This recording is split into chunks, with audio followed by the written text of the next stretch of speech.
म्हणजे पद घेतलंय मनसेचं आणि काम करतोय भाजपाचं।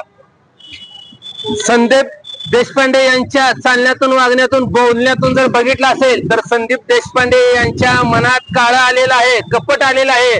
त्यांना असं वाटतंय माननीय उद्धव साहेब, माननीय राज साहेब या भावाने एकत्र येऊन आणि हे जी सगळं बोलणं आहे ती भाजपकडून क्रिप्ट येते आणि ह्यांच्या तोंडून बाहेर पडते आहे।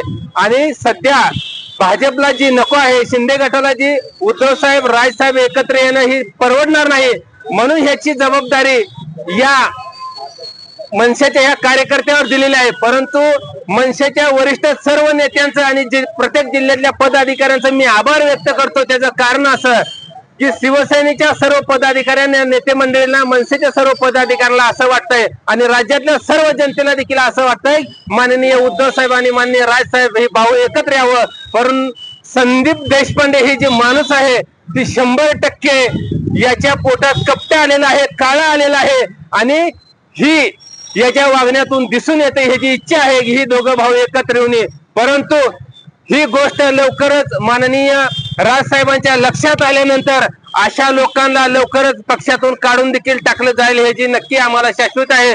आणि असे किती जरी माणसं भुकली, किती जरी माणसाने कपट चितलं तरी काही फरक पडणार नाही, ही भाऊ एकत्र येणार। आणि अजून एक आम्हाला अशी बातमी मिळालेली आहे की संदीप देशपांडे यांच्या पत्नीला भाजपनं म्हणजे देवेंद्र फडणवीसांनी मदत करून शासकीय दर्जा मिळवून दिलेला आहे। त्याची देखील माहिती आम्ही काढायला चालू केलेली आहे। ती माहिती लवकरच तुमच्या समोर आम्ही आणू। नितेश राणेंनी काल असं विधान केलेलं आहे की मी हिंदूंचा नेता आहे, हिंदूंचं रक्षण करणं आमचं कर्तव्य आहे, हिंदुत्ववादी सरकार आहे। ठाकरेंच्या घरासमोरच काय बाथरूम मध्ये सुद्धा आमचे बॅनर लागते, अशा पद्धतीचे विधान आहे।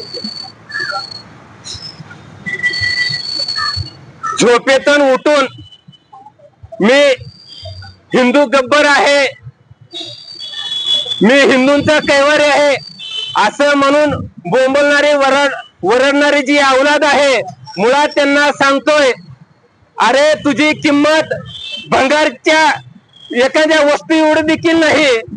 तुझा स्वतःचा मान स्वाभिमान तुम्ही भाजपच्या दावणीला बांधून तुम्ही त्या भाजपाचं तळव चाटण्याचं काम करताय आणि तुम्ही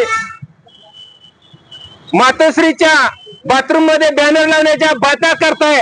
अरे तुझ्यासारख्या औलादींचं बॅनर आता येथून पुढच्या काळात गटारीत देखील कुणी टाकणार नाही, लावणार नाही अशी परिस्थिती आहे। तुमचं बॅनर इथून पुढे फाडलं जातेलं, पेटवलं जातेलं, एवढे महाराष्ट्राच्या जनतेमध्ये तुमची चीड आहे। तुम्ही हिंदूंच्या गब्बर नाही, तुम्ही हिंदूंच्या टाळूचं लोणी खाणारी तुम्ही औलाद आहात।